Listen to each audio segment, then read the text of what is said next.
artística dentro del aula, donde reconoces los momentos, me parece que es como la propuesta, ¿no? O sea, no es el rollo de los fines, los objetivos y los fines en un rollo lineal que va de A a B, sino esta posibilidad, las múltiples posibilidades que se pueden dar entre los objetivos y los fines y los resultados, ¿no? Como lo que dice un poco Eisner en el arte y la creación de la mente. O sea, el tema no es el producto, sino el proceso que a los artistas los lleva al producto. Y en ese camino hay múltiples posibilidades que la sensibilidad te permite tomar decisiones hacia dónde ir. En ese sentido, bueno, yo recupero mucho este trabajo, ¿no? O sea, cómo finalmente darle un espacio a lo sensible en el aula termina siendo una cuestión política. Muchas gracias. ¿Quién continúa? ¿Alejandra? Sí, parece que a todos nos ha impactado la mirada de los sofistas como, como que no eran tan vagos, ¿no? Como están. Sí, primero eso, qué interesante, ¿no? Porque creo que todos nos hemos formado con esa estructura que nos ha ido moldeando la visión de lo que es el aula, las prácticas educativas. Eso me pareció sumamente interesante. Y además el texto es tan fresco que hasta produce alivio en muchos aspectos. Por ejemplo, yo pensaba esto de tomar de los sofistas, bueno, sobre todo para, hay una cuestión básica que la pienso en función de la formación docente. A los estudiantes les cuesta muchísimo planificar. Es un tedio para ellos y no pueden salir al campo hasta que no logran planificar. Y muchas veces me he preguntado por qué, porque a veces pienso que ellos están viendo la realidad desde otra perspectiva y que no la pueden hacer encajar en eso que nosotros le damos como esa planificación tan cuidada paso a paso. Entonces me pareció este texto como la punta para empezar a hilar por ahí en muchas cuestiones, inclusive he pensado compartirlo con los estudiantes para poder debatirlos con ellos también, porque realmente te hace pensar en el tiempo y el espacio desde otro lugar. Me pareció tan interesante. Y luego esto que dice que la improvisación es una práctica que hace la práctica. Eso es como, no sé, para trabajar un seminario entero, porque realmente es una cosa muy, muy potente, me gustó mucho esa idea. Y me parece que también la improvisación tiene mucho que ver con los contextos. Bueno, aquí en América Latina, que nuestro contexto es tan convulso, tan variante, creo que es un texto que, no sé, al menos a mí me aportó muchísimo desde ese lugar. No quiero robar más tiempo.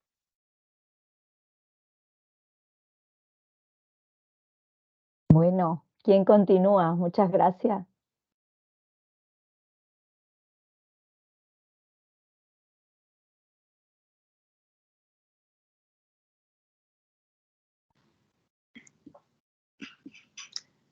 Yo creo que he pedido la palabra, pero no. Perdona. Va alguien delante, ¿eh? No sé si va alguien delante, con lo cual tampoco sé si se ha marcado, porque entra un Sí, poco. Daniela, se ha marcado ahora. Estaba Camarena, Alejandra, que ya han hablado, y vamos, adelante. Y bienvenida, Nelly. Hola, buenas tardes, y siento haber entrado tarde porque el golpe de tos me impidió entrar en su momento. Es que estoy un poco resfriada además y llevo casi 9 días con ello. Bueno, yo no quiero ser muy extensa, tampoco porque al entrar tarde creo que algunas intervenciones la he escuchado parcialmente, no la he sabido ubicar bien. Tengo así como nebulosa cuál es la cuestión que nos estamos planteando. Por una parte pienso que una de las cuestiones era que si había que llevar, por lo que ha dicho Gustavo, que si había que llevar la clase muy planteada o menos planteada, lo que he creído coger con otras intervenciones, que aparte de toda la problemática que presenta el artículo en cuanto a filosofía y demás, hay en el trasfondo lo que nos estamos planteando es qué docencia y cómo la docencia que tenemos que hacer. Claro, entrar en vicisitudes minuciosas como si tengo que hacer improvisación, si tengo que llevarlo planteado, si no sé qué, eso también compete mucho al propio profesor o profesora, que se siente más seguro, menos seguro, según cómo lleve o cómo afronte la relación con sus estudiantes, con sus alumnos y sus alumnas. Pero a mí, en todas esas intervenciones que habéis hecho, que todas me parecen muy interesantes, me he recordado dos cositas que vienen de antiguo, pero que fueron muy importantes por los años 80, y es Stenhouse con su Curriculum Project y toda la forma que tenía de organizar y de pensar y cómo tenía que hacer el profesor para que realmente hubiera una relación de intervención y participativa de los estudiantes, y no solo fuera lo que el profesor le quiere proponer y le quiere hacer y quiere que hagan. Y lo he entendido con lo que decía Gustavo, porque yo fui profesora de educación física en mis inicios como maestra.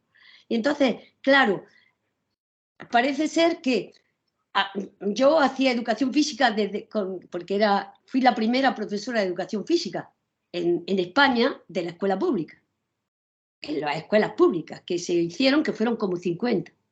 Entonces, y la primera entre las mujeres, porque las niñas no tenían derecho a la educación física.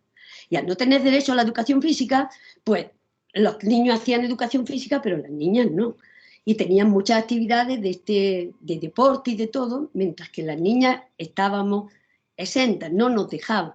Solo en las escuelas privadas sí se podía hacer educación física a las niñas. Con lo cual, fijaos la carga, ¿no? Claro, eso ha cargado mucho a la educación física, porque yo estuve en los inicios de todo el movimiento que se generó de profesorado de educación física que buscaba hacer más académica la educación física y menos recreativa. Y es un gran error, porque realmente a los niños y a las niñas que nosotros estamos preparando son niños y niñas que han de divertirse con su cuerpo, que han de saber mover su cuerpo. Entonces, la disyuntiva que planteaba Gustavo tiene que tener también esta referencia.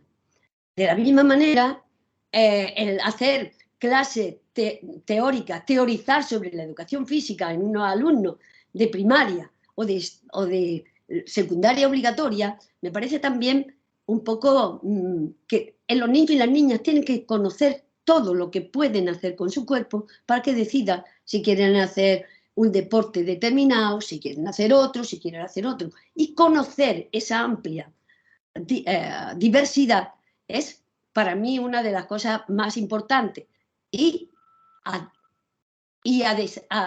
enseñarle, darle la oportunidad que se adueñen de su propio cuerpo, que no les tengan miedo a los saltos, que no les tengan miedo a hacer una voltereta, que no tengan miedo a jugar con el balón.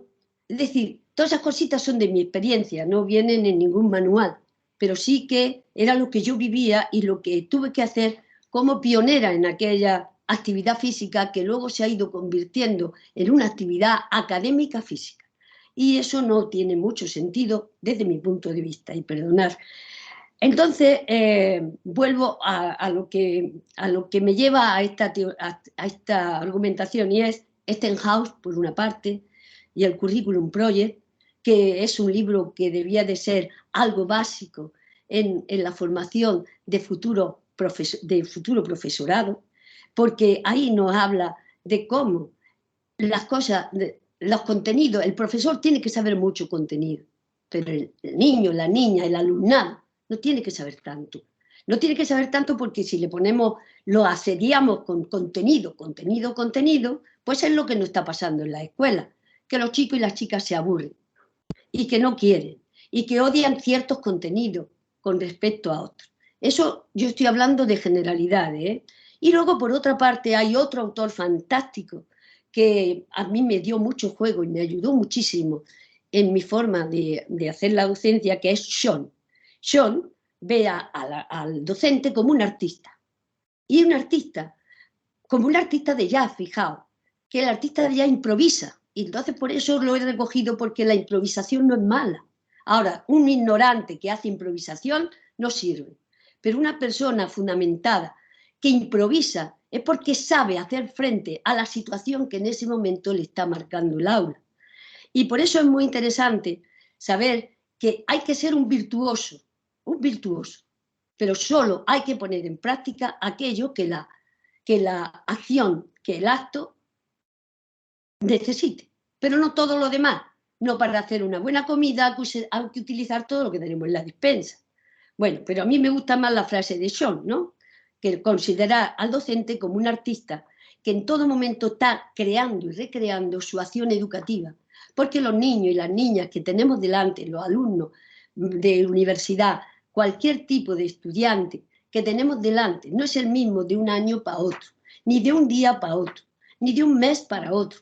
Hay que estar siempre atento y atenta a aquello que está sucediendo para poder intervenir improvisando, pero con mucho conocimiento, ¿vale? Y eso era solo lo que era mi aportación, y siento si me he perdido o no he sido, me he sabido centrar en la problemática que queríais poner de manifiesto, pero es que a veces queremos como tenerlo todo como muy previsto, y las cosas en enseñanza no están tan previstas.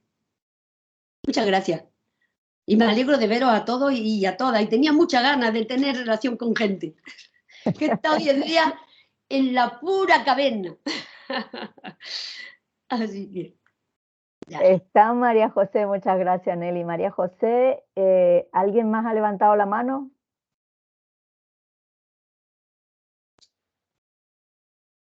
¿Ya? ¿Sí? Bueno, Adiós. te toca.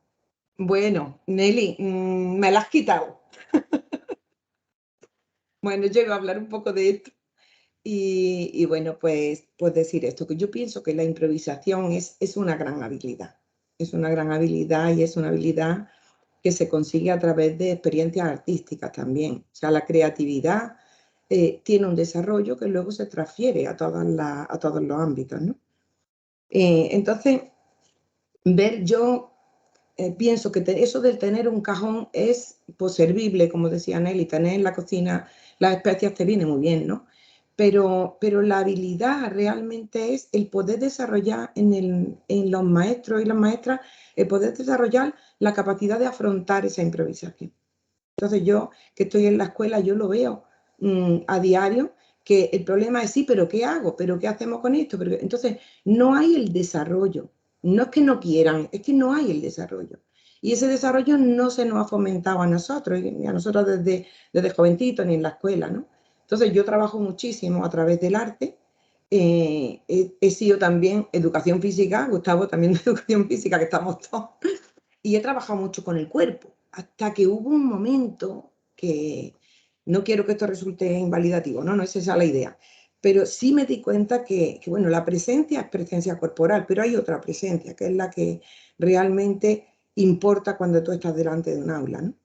Que es el que tú estás viendo a los demás como personas, y el que tú sabes que tú estás ahí, que estás presente y que estás haciendo frente a lo que viene, a lo que hay en ese momento, ¿no? Y entonces esa capacidad que hay que tener, pienso yo, para decir, bueno, que esto es lo que hay y cómo me funciona mi mente, mi pensamiento, cómo me funciona para poder buscar soluciones. Yo pienso que ese desarrollo es un desarrollo creativo, que es el que puede permitir que exista la improvisación, ¿no?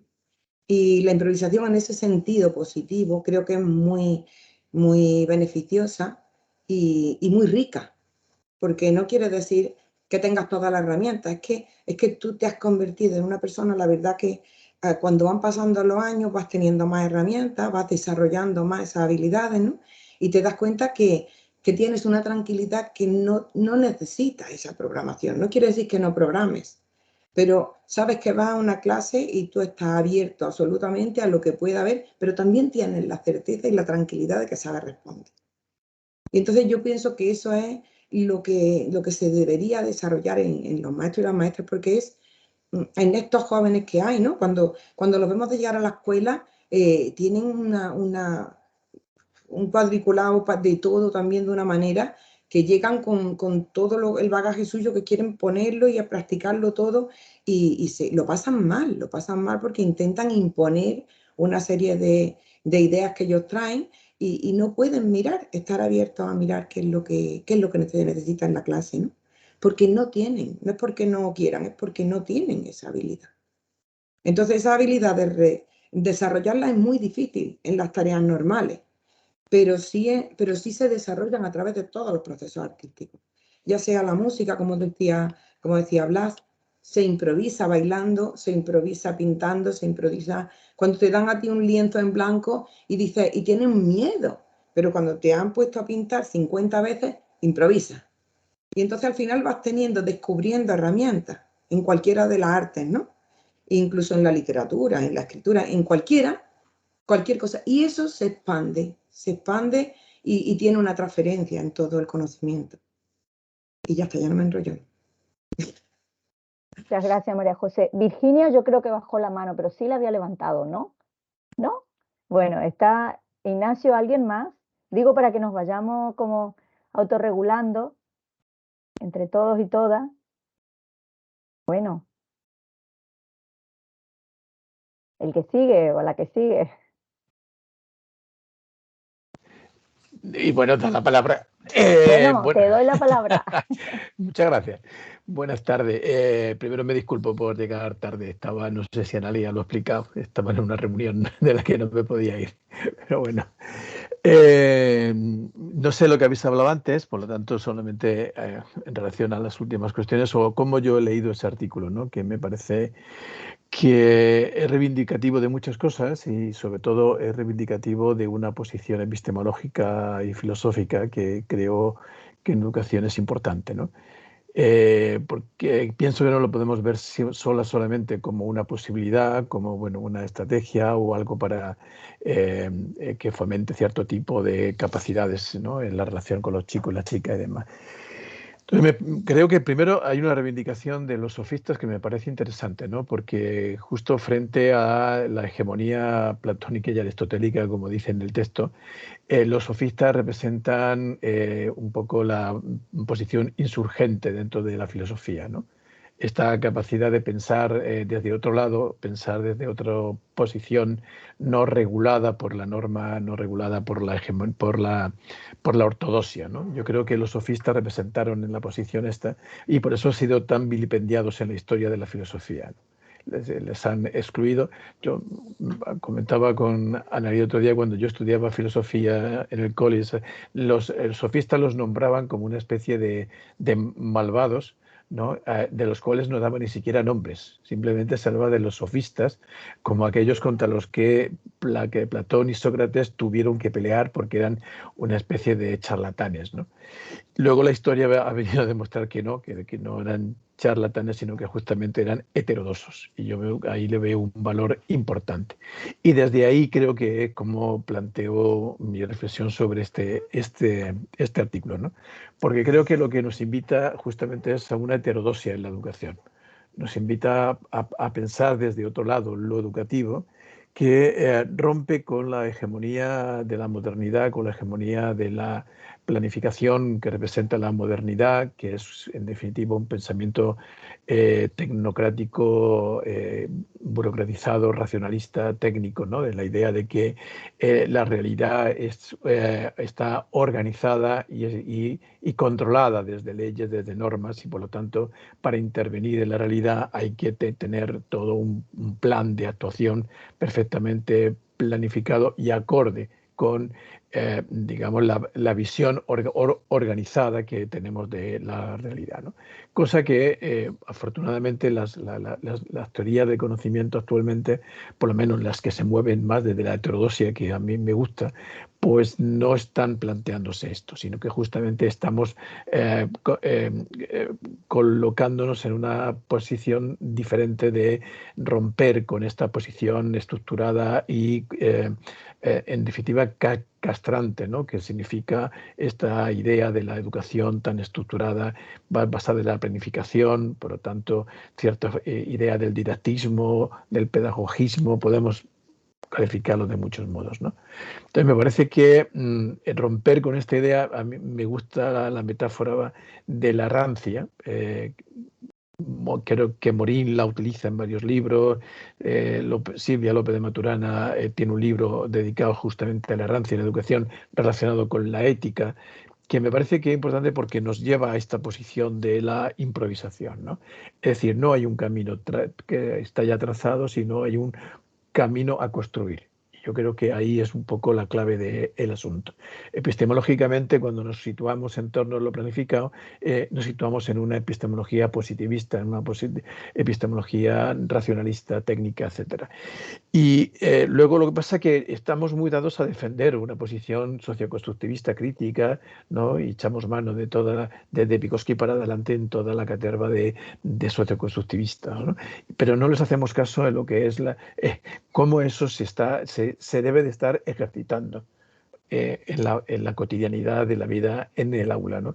Y esto es lo que yo creo que tendríamos que recuperar, pensar desde esta posición de la errancia, de la idea de la construcción, por lo tanto rompiendo con la enseñanza desde la perspectiva de la transmisión. No hay que transmitir nada, hay que aprender junto con, ¿no? Y esto significa caminar con, para quien está, caminar con, vamos errando y construyendo el camino, y por lo tanto la planificación es aquella que surge de lo que uno va andando junto con otros y con otras, ¿no? Para lo cual lo que único que tiene que tener, y el artículo que lo deja claro, es que tiene dos cosas: la estética, que alguien ha hablado ya, ¿no? Pero también el conocimiento. Yo creo que el conocimiento es fundamental para poder tener esta capacidad de errar, ¿no? de caminar sin rumbo y construyendo el camino, etc.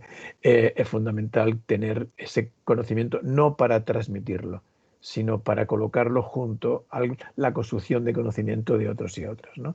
El asunto, los niños y las niñas tienen un conocimiento del mundo, y cuando caminamos junto con ellos y con ellas, le estamos apoyando en la posibilidad de reconstruir su conocimiento, no de aprender el nuestro, sino de construir el suyo. Y esto yo creo que es lo que nos invita el artículo y el reto fundamental en el que estamos. El racionalismo técnico y toda la perspectiva de la didáctica que planifica y todas estas cosas, yo creo que es una posición de seguridad ante el vértigo de la errancia, ¿no? Que Rodolfo Kuss justamente hablaba de la ontología del ser como el miedo al vacío que genera el estar en el mundo sin tener un plan, ¿no? Y justamente ahí es donde tendríamos que movernos como educadores. Sin certezas de aquello de dónde vamos a llegar, no nos importa, sino el camino que construimos junto con nosotros y las otras. Uno de los problemas de la educación, y ya termino, es justamente el pensar la educación, el artículo lo plantea, como la construcción de un futuro planificado, ¿no? Es decir, nos educamos para ser hombres y mujeres de provecho en el mañana y todas estas historias, ¿no? No es el camino para construir una sociedad más justa, más transformadora.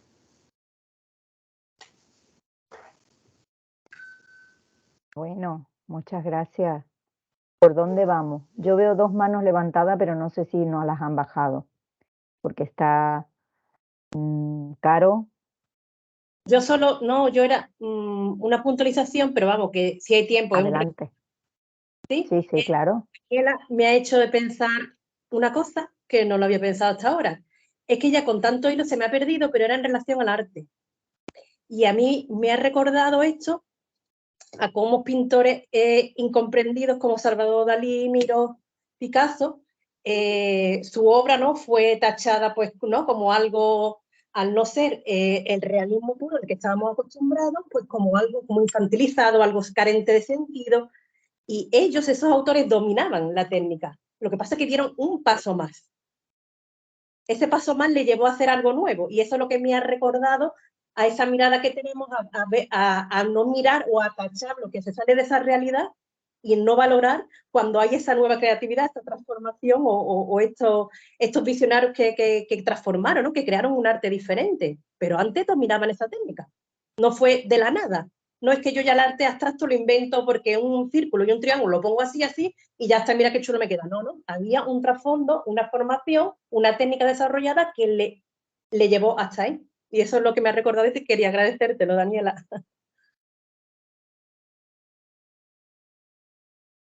Bueno, ¿alguien más se anima? Carmen, ¿te animas? Sí, sí, por supuesto. Bueno, yo estoy haciendo la práctica, así que os imaginaréis que a los profesores en práctica los niños están constantemente pendientes a ver nuestra capacidad de improvisación, por dónde nos sale. Por supuesto no tenemos el bagaje que vosotros tenéis, ni los recursos se nos vienen a la mente de la manera que a lo mejor a vosotros sí que os se puede ocurrir. Pero una idea, sobre todo, que destaco del artículo es la idea de colectividad, porque la improvisación tiene gran importancia en tanto que, bueno, relacionado con esa idea de colectividad, porque creo que es el momento en el que los alumnos y el profesor más se acercan en el sentido de crear un conocimiento común, de crear una idea de comunidad, ¿no? María Caso me gusta mucho en su libro Reduvolución, que habla de la figura del profesor como un coach, ¿no? Un coach, alguien que te va a ayudar a llegar a ese aprendizaje y también de borrar un poquito esos dos pedestales que existen en la educación entre el profesor y el alumno, y de que de verdad den cuenta, sobre todo, de que, y ellos mismos se quejan, ¿no? Una de las quejas que yo más he escuchado durante el periodo de práctica es que no empatizamos totalmente con el profesor, no creo que no nos entiende, creo que a lo mejor tú, como eres más joven, no vas a entender más. Entonces, borrar esa línea entre el profe y el alumno, por supuesto, no dejando de lado todo el tema de respeto, de que ellos sepan cuál es su lugar, cuál es el nuestro, pero sí que acercar un poco más las posturas a la hora de construir conocimiento y de la creación de una comunidad que tiene la finalidad de adquirir un conocimiento, pues me ha parecido muy interesante en este artículo esa idea de colectividad en torno a la improvisación.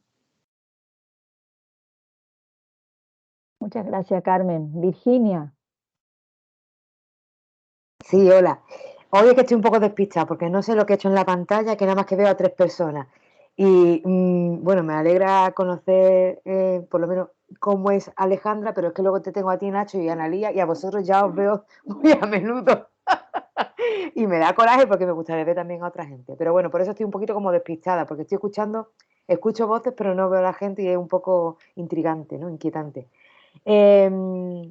Quitando eso, el artículo lo he leído no en profundidad porque estoy ahora en otros menesteres, pero es verdad que no sé, con Gustavo comparto una parte de lo que ha dicho, aunque lo vea de forma distinta, y me explico. Realmente yo como docente, bueno, no voy a decir Nobel porque ya por edad ya no me toca, pero que realmente no llevo muchos años en la docencia universitaria, yo asumo mucho de los miedos que tengo, ¿no? Con respecto al aprendizaje del alumnado. Y es verdad que también entiendo que en muchos casos, tanto desde las escuelas, los institutos y desde la propia universidad, tenemos un peligro de ser referente a la hora de construir y poner en práctica, de realizar la práctica educativa, ¿no? Y eso hace que sospeche, que desconfíe de muchas de las cosas, ¿no? Y es verdad que muchas veces, quizás a la hora de asumir esa improvisación, me da miedo, no, veo el peligro de que no se vea lo que hay detrás, porque realmente no es hacer por hacer. Para mí la improvisación, aunque he estado mirando y la RAE dice que sí, que no tiene ningún tipo de saber y conocimiento detrás, no es un hacer por hacer, sino es un hacer desde otro lugar, ¿no? Desde otras construcciones. Pero realmente, escuchando las intervenciones que ha habido, lo que viene a mi cabeza ahora es que realmente el miedo que tengo es el contrario, que se quede todo en la organización, gestión, organización, burocracia, programación al detalle, sesiones medidas por minutos, y eso realmente a mí es lo que me da miedo, porque primero por el castañazo que se van a llevar cuando estén en los coles, y segundo porque realmente ahí es donde yo encuentro esa falta de profundidad. ¿De dónde se tira? ¿De dónde se surge cuando tú basas tu práctica en eso? Cuando todo lo que está desarrollándose en la clase tienes que tener, lo tienes que tener atado. Es como, es una muestra más de tu poder, ¿no? O más bien de tu querer, más que de tu poder, de tu querer, de tu control de la situación. Y a mí eso me da más miedo que el hecho de que aprendan a improvisar, porque yo creo que igual que otras cosas, a improvisar también se aprende. Entonces, yo que lo llevo todo casi siempre al terreno de lo que hago, ¿no? Para poder entenderlo, para poder comprenderlo un poquito mejor, pienso en las asignaturas que estoy ahora mismo compartiendo con alumnas y alumnos de infantil. Y ellas y ellos están elaborando sus propias sesiones, con su gestión del tiempo, con su organización interna, por grupo. Y realmente en cada una de esas intervenciones me doy cuenta de lo importante que es el no ceñirse a los diseños iniciales. Pero claro, ¿cómo se enseña a improvisar? Porque yo creo que eso no se enseña, que eso es un aprendizaje propio. Y realmente de ahí a lo mejor surgen algunos conflictos con respecto a estas cuestiones, del improvisar o no improvisar. Aunque al fin y al cabo se improvisa, siempre, porque no hay más remedio, generalmente porque no hay más remedio. ¿Y qué se hace a posteriori con esa improvisación? ¿Qué sentido se le da? No sé, ya está, era solo lo que me va surgiendo. Bueno, muchas gracias. Sí. Dos cositas nada más. Respecto a lo que Virginia decía ahora, que me parece que es importante, yo creo que la improvisación es lo natural. Es decir, el niño o la niña desde que nacen, su aprendizaje se basa no en la capacidad de repetir solo, como a veces nos quieren hacer creer, ¿no? Que el niño o la niña aprende porque repite lo de otros, no. De ver a los otros, construye su propia forma de entender el mundo y por lo tanto improvisa cómo hacerlo. No lo repite, no reproduce. Reproduce en la escuela. El problema es que la escuela y la educación nos constriñe, nos ha roto lo natural que tenemos en la persona de improvisar, de crear, es decir, cuando, por ejemplo, dicen competencia básica, aprender a aprender, ¿no? Mire usted, el aprendizaje es constitutivo del ser humano. Si estamos diciendo que hay que aprender a aprender, estamos creando un control externo sobre cómo hay que aprender. Por lo tanto, estamos regulando el aprendizaje no desde la capacidad del individuo de aprender, sino desde cómo queremos que aprenda. Por lo tanto, estamos haciendo una regulación del aprendizaje del sujeto. Y a mí me parece que es un pensamiento neoliberal. Yo sé que estoy diciendo una barbaridad para los que están en cierto posicionamiento, ¿no? Pero yo me parece que todo lo que es estas estrategias de enseñar a hacer cosas que uno, por su naturaleza humana, ya lo tiene, son formas de control que establecemos sobre los sujetos, ¿no? Entonces, creo que en ese sentido es importante.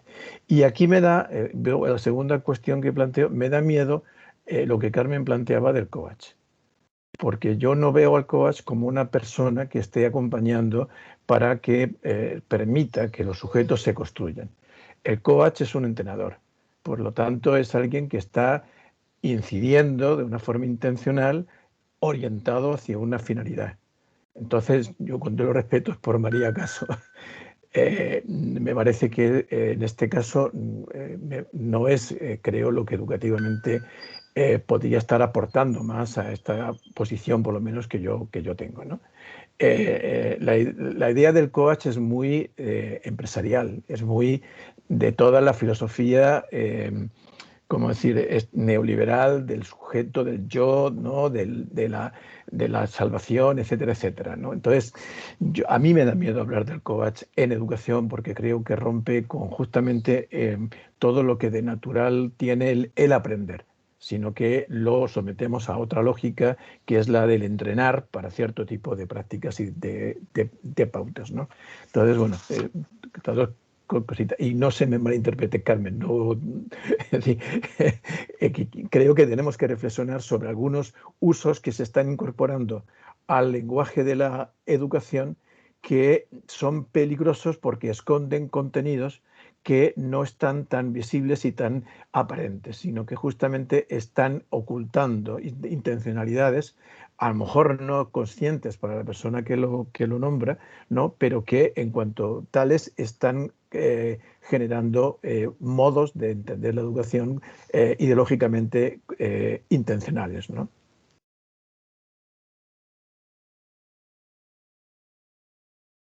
Bueno, ¿alguien quiere aportar?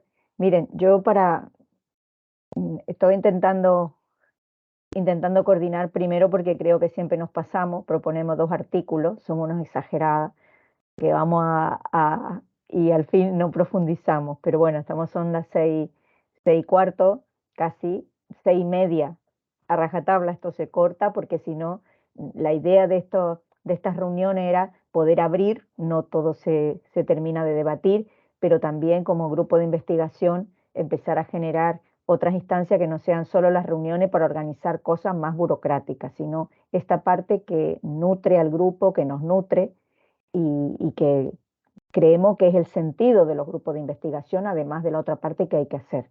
Pero por eso también queremos respetar, ¿no? Porque si no, después ya cuando propongamos otro seminario y nos vayamos mucho por las ramas, no asiste nadie. Entonces, yo la propuesta que hago es, introducimos en estos 15 minutos el otro artículo o seguimos con este.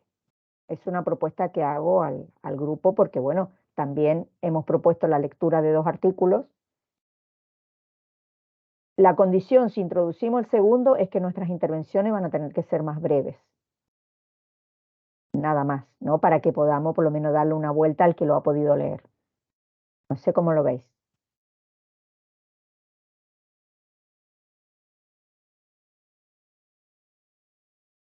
¿Arrancamos con el segundo entonces? Yo es que no sé si quizá el primero todavía da de sí, puede Sí. ser, o no, Sí. no lo sé. Pero 15 minutos escasos para arrancar con el otro y que lo dejemos prácticamente sin hablar, no sé. Quizá merezca la pena que sigamos, pero vaya, depende cómo lo veáis.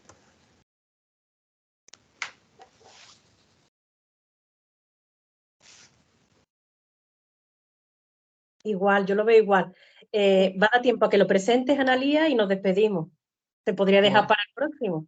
Claro, sí, no hay prisa, no hay. Yo como había levantado la mano hace tiempo, quería dejar para que todos participen. Álvaro no dijo nada todavía, si quiere decir algo. Yo simplemente quería, a mí me llamó también la atención el artículo, porque claro, ahora lo he vuelto a repasar y le voy descubriendo algunas cosas. Y también hay una parte que tiene que ver menciona la inclusión, y a mí me pareció interesante la forma de enfocarlo, desde la forma que tenemos de entender la enseñanza, pero esta posibilidad de no ir con todo estructurado o todo pensado previamente y dejar cierto margen para que fluya, también es una forma de reconocimiento de las diferencias. Y me pareció interesante esa mirada, ¿no? Porque claro, al ir con todo tan estructurado, hay como una anulación del otro o de la otra como sujeto. Y también tenía que ver con algo que nosotros trabajamos por ahí, o con esta idea que la debatimos mucho, que tiene que ver con la disrupción. El no estructurar todo y dejar espacio a que entre lo que no está previsto, genera otra posibilidad de encuentro con el otro, ¿no? Y la otra. Y esa parte me pareció muy interesante, además de una mirada diferente sobre el espacio y el tiempo. Creo que hay mucho Yo porque como tengo la manía de lo que hacemos las tertulias, por eso yo he marcado algunos párrafos y lo he compartido porque también es como volver a traer a los autores, ¿no? Con respecto a esto que yo compartí en el chat, porque hay varios párrafos que marqué, esto de sostenemos que la naturaleza improvisacional de la práctica docente puede entenderse como una especie de vigilancia creativa. El profesor improvisacional siempre llega preparado, se mantiene alerta y presta atención al despliegue de la colectividad del presente, que ya hablaron de la colectividad. En lugar de conectar pasado y futuro en términos de una reproducción de ciertas posturas en lo social, vigila y nutre el despliegue sucesivo de la novedad de cada momento singular. La improvisación en la enseñanza consiste en entender específicamente a la delicadeza de los acontecimientos educativos a medida que se despliegan de un momento a otro. A mí me parece aparte muy bonita la escritura también, pero que me lleva a pensar. Tengo que deciros adiós porque tengo que tomar unos medicamentos que es ineludible que me los tome antes de las 6:30. Que me ha alegrado muchísimo veros. Hasta luego. Adiós, Daniela. Adiós. Venga, cuídate. Adiós. Ya hablaremos de la educación física. Analía, convócanos pronto para el otro artículo. Sí, ahora vamos. Un besito, Nelly. Eso, un besito para todos y todas. Chao. Ya. Bueno, nos quedan unos 10 minutos. No sé si alguien que no ha hablado quiere comentar, se anima, o al menos, aunque no lo haya leído, porque esta es también otra cuestión, que hay derecho a no leer, pero por lo menos de lo que ha surgido, se les ha ocurrido algo. Bueno, voy a aventurarme un poco a compartir una serie de reflexiones y dudas, jugándomelas, sabiendo que soy el único que no sé de educación aquí. Pero bueno, como he tenido unas experiencias recientes de docencia, desde que vi el artículo que propuso Gustavo, pues le ha estado dando muchas vueltas al tema de la improvisación y estoy escuchando o atendiendo bastante a las observaciones que estáis haciendo. Bueno, en principio, a mí cuando pienso en improvisación, las experiencias cercanas que he tenido en materia de improvisación, que son el teatro, precisamente aquí en Badajoz, que estoy vinculado a un grupo de improvisación de teatro y estoy yendo y yo voy como espectador siempre, y los que improvisan forman parte de un taller de improvisación. Entonces, se van formando curiosamente en materia de improvisación para luego, digamos, crear un texto negociado con el público y se va desarrollando de esta manera la improvisación. Estoy recogiendo elementos sobre la improvisación. En la música, por ejemplo, en el jazz, las pocas experiencias que he tenido con amigos cercanos, que siempre les decía, ve la jam session y comparte, y me decían, claro, no tengo el dominio suficiente todavía. Y luego, posteriormente, cuando ha pasado el tiempo, sí que han podido comenzar a improvisar cuando tienen un dominio profundo de la práctica que están haciendo. Entonces, en ambos casos, la improvisación entiendo que parte ya de un cierto conocimiento, un cierto dominio de lo que se está impartiendo. Ahora, la aplicación de la improvisación, ya pensando además de manera un poco más operativa, la estoy viendo también como la improvisación como una técnica puntual dentro de un itinerario formativo, un itinerario docente, y también la improvisación como diagnóstico, la improvisación como negociación con el grupo y la improvisación como ampliación. Todo esto lo digo por las experiencias que he tenido aquí, que son muy breves, muy puntuales, pero he notado, y con esto lo conecto con el tema con el que estoy ahora mismo más pendiente, que es precisamente el tema de la atención. Entonces, al ver la dispersión de atención que hay, el diálogo que hay entre el profesorado sobre el comportamiento podríamos decir que de estas nuevas generaciones en el aula, probablemente pueda darle un papel a la improvisación relevante, porque es verdad que tienen una capacidad de procesamiento muy rápida y una desconexión muy constante con los contenidos que se va haciendo. Entonces, bueno, por compartir esa reflexión, veía que la improvisación en este sentido, una improvisación trabajada, de manera puntual en el aula puede ser bastante útil como para estar renegociando y redefiniendo la relación con el alumnado y el contenido que se está tratando. Y bueno, nada más. Aquí pongo un poco sobre la mesa la improvisación como técnica puntual, la improvisación como herramienta para paliar y para reconectar o reconducir la atención. Muchas gracias, Álvaro. Estaba Alejandra y ya vamos a ir cerrando. No, simplemente recuperar una cosa que dijo Virginia, que me quedó replicando, que es que a improvisar se aprende, ¿no? Es decir, a ver cómo es esto de que a improvisar se aprende, porque nosotros tenemos entendido que, a ver, evidentemente para poder improvisar, como dice el texto, tenés que tener una serie de experiencias previas, conocimientos, no sé, no es una práctica sobre la nada, digamos, ¿no? Porque además somos sujetos culturales y no nacemos de, ¿no? Pero también pensaba en esto de la diversidad, que seguramente todas las improvisaciones no son iguales y que tienen que ver con los contextos y que más allá de que las aulas no son iguales ni los sujetos son iguales, que hay aulas heterogéneas y todo eso, pensaba en esta cuestión, ¿no? No sé, a mí me inquietó mucho el texto y da para hacer una lectura y eso que no es lo mío, lo de la enseñanza en sí, pero me parece interesante, ¿no? Y lo de la construcción colectiva, ¿no? Esto también es importante. Es como decían ustedes, genera otra ética, otra mirada, pero no sé, me gustó este intercambio, me parece muy valioso porque te deja con más preguntas que con respuesta, que creo que es la intención, ¿no? Gracias. Bueno, muchas gracias.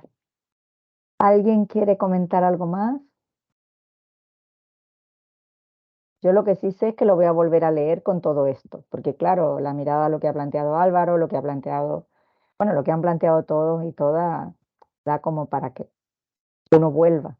Pero bueno, también este era el sentido que nosotros, bueno, pensamos darle a lo que leemos o a lo que siempre hay un momento y un lugar en que uno lee y probablemente ahora con todo esto que cada uno vio en el texto, podamos ver otras cosas, ¿no? A mí me ayudó a argumentar lo que hago cotidianamente, ¿no? Que hay un argumento, que no es un mero ensayo y error. A mí me ayudó a pensar eso, en eso.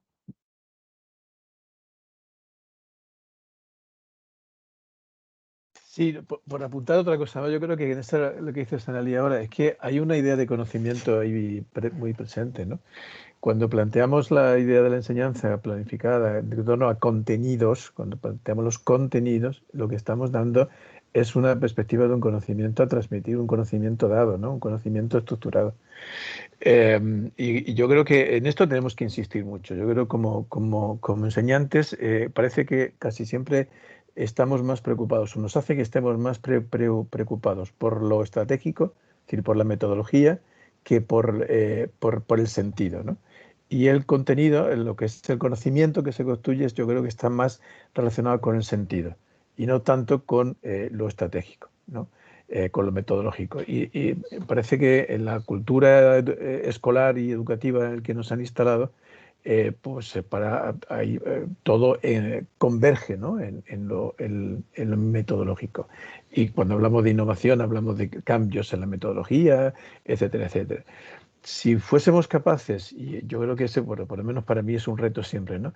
De pensar en términos de qué conocimiento estamos construyendo, qué sentido le estamos dando, cómo estamos rompiendo con la individualidad para entrar en lo colectivo que se planteaba antes, cómo estamos pensando el mundo entre todos y todas, etcétera, etcétera, por ahí creo que viene un gran cambio educativo, ¿no? Y este artículo, por lo menos a mí, me invita a avanzar en esta línea de romper con esa idea de conocimiento curricular, es decir, un currículum ya dado, ya estructurado, etcétera, etcétera, ¿no? Y como yo creo que este es el reto, o por lo menos uno de los retos esenciales que tenemos que plantearnos. En educación hemos olvidado mucho justamente la reflexión epistemológica, o sea, el pensar sobre qué sentido le estamos dando a lo que hacemos desde el punto de vista de la construcción del mundo, la construcción de la realidad, del sujeto, del conocimiento, etc. Y la educación está ahí, y no en lo otro, no en lo metodológico.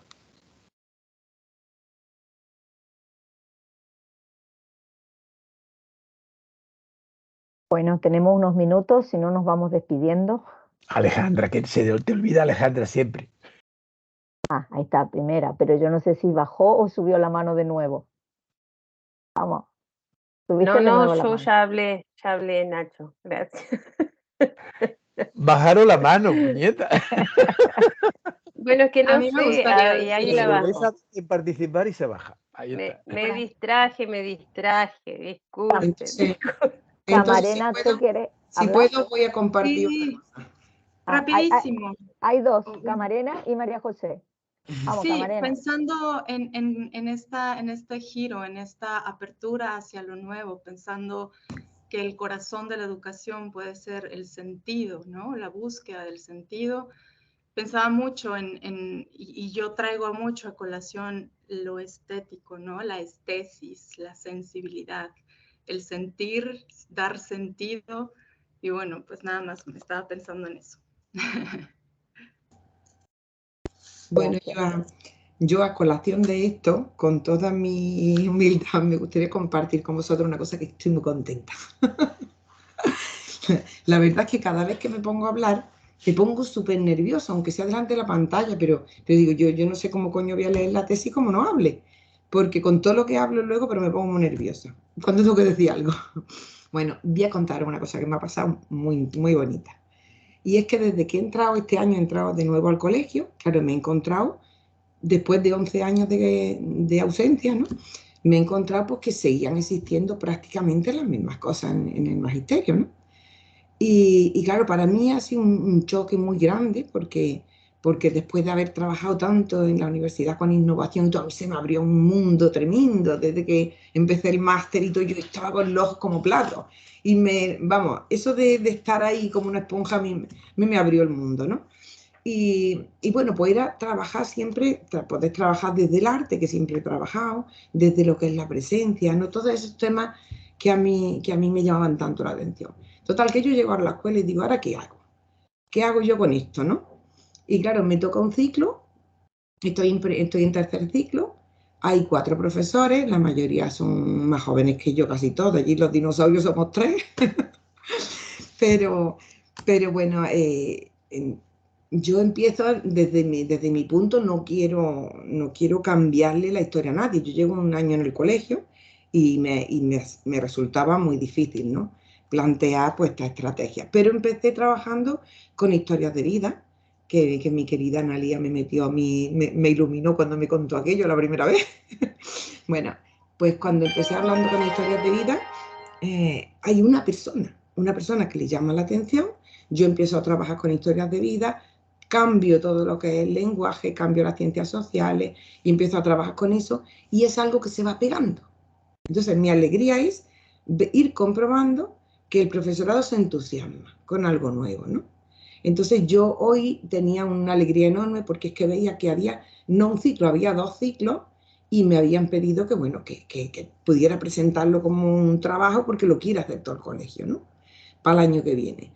Y el trabajo no de historia de vida solo, sino que luego hemos ido transformando otras materias y, por ejemplo, las ciencias sociales, hemos cerrado los libros, por fin, se han cerrado los libros y bueno, pues ha sido todo a través de investigación. Pero es que le estamos dando a los niños, o sea, los controles que vienen para que ellos lo hagan, nosotros es lo único que le estamos dando a los niños, para que hagan investigación y encuentren cómo se hacen esas cosas o incluso más cosas que ellos tienen. Y es que yo hoy en el recreo, esta es mi alegría, veía a los profesores de llegar corriendo como cuando llegan los niños por el café corriendo y diciendo, bueno, ¿y si se hace esto? ¿Y si se hace lo otro? ¿No? Y estaba diciendo, ¿y por qué no cogemos y ahora llamamos? El martes que viene vienen los abuelos a hablar de la sociedad de su tiempo. Entonces, yo pienso que también ese entusiasmo de la improvisación tiene que ver con por supuesto, con el conocimiento que tenemos nosotros, pero también es crear conocimiento, esa manera. Y bueno, pues produce, lo que quería decir es que produce alegría en el magisterio. Produce mucha alegría cuando tú sientes que estás tú activo, que estás vivo, ¿no? Y eso se contagia. Y están los niños como locos en la escuela. Hoy estaban tirados en el suelo dibujando porque decían que allí tenían más sitio. Y los veías tirados por los pasillos con las pinturas, con todo. Y han estado ahora y no se escuchaba una mosca, porque como estaban concentrados, entonces se ha revolucionado. Y yo me siento revolucionaria, ¿no? En el colegio. Para mí ha sido una alegría enorme. Que digo, he llegado ahora a la última y digo, pues mira, se han abierto cosas nuevas, ¿no? Quieren abrir cosas nuevas, no sé si estaré el año que viene o no en ese colegio, pero lo que sí sé es que me han pedido que donde esté que vaya, que hagamos algo nuevo, que quieren cambiar algo, ¿no? Y digo, cuando encuentras un claustro que hay 20 y tantas personas y cerca de 30 y quieren cambiar cosas, pues eso es precioso. Y yo pienso que nosotros podemos transmitirlo, tenemos que contagiar lo que tenemos cada uno, ¿no? Y bueno, pues lo quería compartir porque yo estoy muy contenta hoy. Muchas gracias, María José. Yo que estoy peleando con mi perro aquí, que me va a...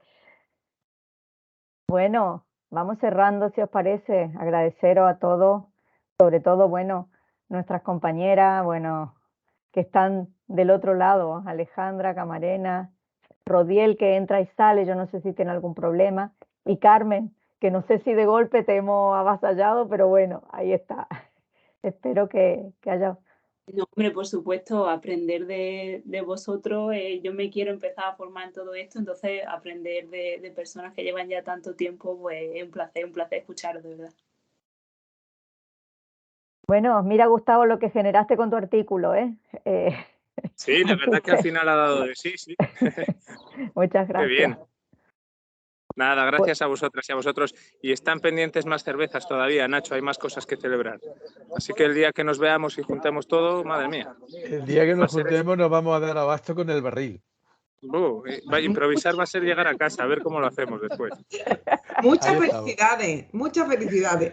Muchas gracias. Aprovechamos, Gustavo, que nos alegramos mucho, tío. Pues sí, muchas gracias por haber estado ahí, por estar y por haber estado desde el principio. Muy bien, muy feliz bueno, de que pues ya lo hayas logrado. Muy bien. Muchas gracias. Bueno, un besito bueno, y chao. seguimos. Adiós. Esto se ha grabado, así que ahora las compañeras que no han podido, yo ya lo voy a pasar. Uy, ¿se ha grabado todo lo que hemos dicho? Sí, no desde el Borra principio. los últimos 2 minutos, entonces. Wow. Pero algo se ha grabado, sí, sí. Y también la transcripción. Bueno, muchas gracias. Adiós. Chao.